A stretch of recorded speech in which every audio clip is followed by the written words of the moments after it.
नेपाल सहकारी पत्रकार समाज सिजेन 2068 सालमा स्थापित भएर आज हामी यहाँसम्म आइरहेका छौँ।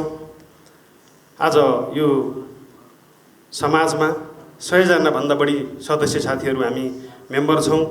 हामी फरक फरक मिडियाबाट यसमा सदस्य प्रतिनिधित्व गरेका छौँ र यस संस्थाले राज्यसँग र अभियानसँग समन्वय सहकारी गर्दै एउटा स्टेक होल्डरको रूपमा काम गर्दै आइरहेको छ। यो संस्था यहाँसम्म आउनुमा सहकारी अभियान र राज्यले साथ सहयोग गरिरहेकै अवस्था छ। निरन्तर रूपमा सहकारी विभागसँग हामीले विगत 10 वर्षभन्दा अगाडिदेखि नै यस्ता कार्यक्रमहरू गर्दै आएका छौँ र आगामी दिनहरूमा पनि यस्ता खालका साथ सहयोग रहनेछन् भन्ने अपेक्षा राख्दछु। पक्कै पनि मलाई लाग्छ केही न केही सहकारीको भविष्य निर्माण गर्न, सहकारीको प्रवर्तन गर्नको लागि यस समाजको पनि केही न केही दायित्व रहन्छ। त्यसमा हामीले आफ्नो क्षेत्रबाट विभिन्न सहकारी समिति छलफल, सेमिनार, गोष्ठी, तालिम प्रशिक्षण गरिरहेका छौँ। विशेष गरेर हामीले हाम्रा सदस्यहरूको क्षमता अभिवृद्धि गराउनको निमित्त लेखन वृद्धि, तालिम गोष्ठीहरू पनि सञ्चालन गर्दै आइरहेकै छौँ। त्यही सन्दर्भमा विभागसँग पनि यो आर्थिक वर्षमा पनि 3वटा कार्यक्रम रहेका छन्।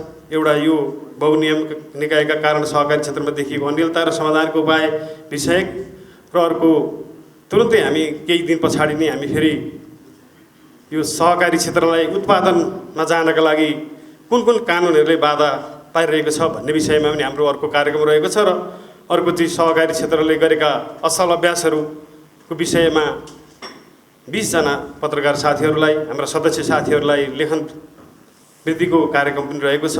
यो पनि हामी निरन्तर गर्दै जानेछौँ र विशेष गरेर आजको यस कार्यक्रममा आफ्नो अमूल्य समयलाई मिलाएर आजको यस कार्यक्रममा उपस्थित हुनुहुने सम्पूर्ण प्रमुख अतिथि लगायत सम्पूर्ण सहभागी आदरणीय व्यक्तित्वहरू, सञ्चारकर्मी साथीहरूप्रति हार्दिक स्वागत गर्न चाहन्छु र आगामी दिनहरूमा पनि यहाँहरूले निरन्तर साथ सहयोग सुझाव दिनुहुने छैन अपेक्षा राख्दछु। आजको कार्यक्रम धेरै लामो कार्यक्रम छैन। अब योभन्दा पछाडि हाम्रो रमेश सरले कार्यपत्र प्रस्तुत गर्नुहुनेछ। उहाँले कार्यपत्र प्रस्तुत भइसकेपछि फ्लोर ओपन हुनेछ। त्यसमा यहाँहरूले यो बहुनियामक निकायका कारण सहकारी क्षेत्रमा के अनियमितता देखिएका छन्, यहाँहरूले के समस्या भोग्नु परेको छ र के सकारात्मक कुराहरू भएका छन् भन्ने विषयमा यहाँहरूले मन्त्रालयसँग, विभागसँग, प्राधिकरणसँग आफ्नो जिज्ञासाहरू राखेर यहाँहरूले चाहिँ आफ्नो जिज्ञासा मेटाउनु हुनेछ भन्ने अपेक्षा राख्दछु र आजको यस कार्यक्रममा अन्तिमसम्म बसेर यहाँहरूले सफलतापूर्वक सम्पन्न गराइदिनु हुनेछ भन्ने अपेक्षा राख्दै पुनः फेरि यहाँहरू सबैलाई स्वागत गर्दै मेरो भनाइ टुङ्ग्याउँछु।